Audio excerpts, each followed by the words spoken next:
c'est avec plaisir qu'on va te confier les rênes du magazine, et en même temps en toute confiance, parce que on partage, je crois, la même idée de la télé, une certaine valeur, exigence d'une télé de qualité qu'on a toujours défendue à Télécâble. L'idée, donc, c'est que ce soit toi le rédacteur en chef. Donc avec la partie à la une, donc la couverture, donc Frédéric Lopez.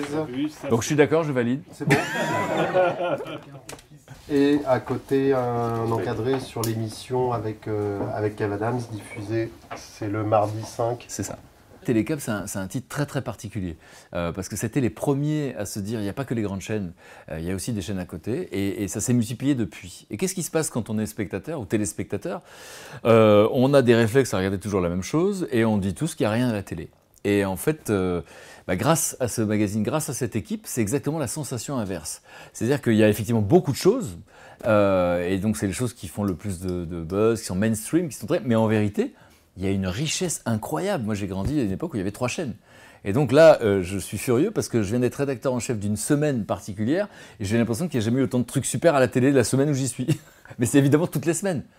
Voilà, deux trucs, c'est que les Belmondo, honnêtement, c'est une chance incroyable que tu l'as en interview. Tu l'as déjà rencontré? Non. Moi, j'ai rencontré une seule fois dans ma vie, j'oublierai jamais, jamais, jamais. Je vais le noter dans les petits quand tu vas me demander.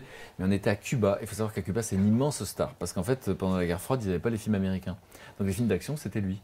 Et donc tout le monde dans la rue disait « Yann Paul !» Et il faisait des photos avec tout le monde. C'était pas l'époque des selfies, hein. On est en 2003. Et Yann Paul, Yann Paul, Yann Paul. Et alors il fait des photos avec tout le monde, gentil, mais gentil avec les gens. Et puis à un moment donné, il y a un mec qui fait « Tu me reconnais ?» Bon, je le fais avec l'accent. En fait, il parle en espagnol. Il fait « Tu me reconnais ?» L'autre, il dit non. Il dit « Mais dans Tribulation d'un Chinois en Chine, je sais pas quel film. » Il dit « C'est moi qui te donne un coup de poing. » J'ai envie de faire la grande page sur lui, quoi. Un cavalier aveugle qui a la particularité de monter sans se faire guider par quelqu'un qui monte devant, et c'est vraiment quelqu'un d'exceptionnel, très intelligent, et il est avec Guillaume Canet.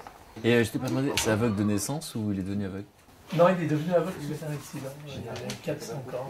Ah, donc il sait comment est un chien. Donc oui, il ne sait pas comment est Guillaume Canet en revanche.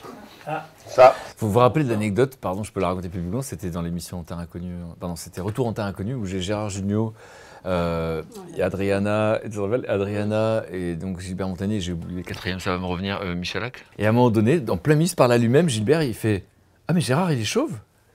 Donc fou rire, parce que d'un coup on dit « Mais personne n'a pensé à lui dire ». Lui, il connaît Gérard Jugnot, sa voix, ses films et tout, mais personne ne lui a dit « Bah il est chauve ». Et donc à partir de là, Gérard a commenté bah, « Oui, et puis Alain Delon aussi !» Et donc, on la racontera, je sais pas comment, mais effectivement, le Gilbert Montagnier, c'est un des souvenirs les plus incroyables parce qu'il m'a fait découvrir son monde à lui, qui était un monde inconnu. Alors, ça tombe bien, Frédéric, que vous ayez parlé de Gilbert Montagnier, puisqu'il sera samedi soir sur France 2 dans Star 80, Le Triomphe. Et à ne pas rater, parce que j'ai pas vu le spectacle, moi, et donc tous les gens qui l'ont vu, ils ont adoré, toute ma famille l'a vu, ils ont dansé avec et tout. Ce que personne ne sait, c'est que pour avoir interviewé les To Be Free ou Vanessa Demouy, personne n'imagine ce qu'ils vivent. Ils arrivent dans une soirée, il y a un vide autour d'eux.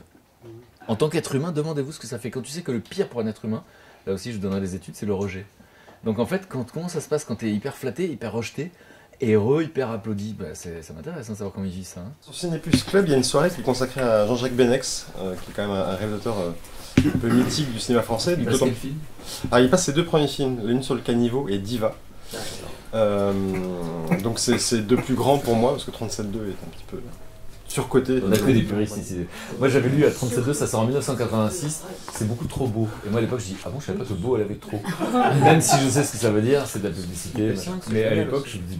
Donc c'est la ligne sur le caniveau et Diva, sachant qu'il y a la possibilité de faire une interview de Jean-Jacques Benex, ce qui serait quand même assez énorme, en plus qu'il n'a pas réalisé de film depuis 16 ans. Il a fait d'autres trucs depuis. Il a voulu Mortel Transfert, c'était en 2001, c'était un On l'a empêché ou il a voulu faire c'était un gros échec, Mortel Transfert. Et public. Et donc ce mec il fait plus de films. Il a fait pas mal de documentaires. J'avoue que j'ai envie de revoir ses premiers films, quoi. Et de savoir plus de choses sur lui, sur ce qu'il fait, sur pourquoi il n'exerce plus, parce que c'est un monde violent dans lequel on vit, et je trouve ça fou que le mec puisse pas exercer. Donc plutôt une interview. Ah, ça serait super. Sous forme d'interview. Mais pas, enfin bon, j'espère qu'il va bien et que c'est pas de l'aigreur, tu vois, mais en tout cas. Il va très bien. Et tu l'embrasseras pour moi. Et donc, du coup, je connais pas en plus, mais qu'il sache que je suis un fan.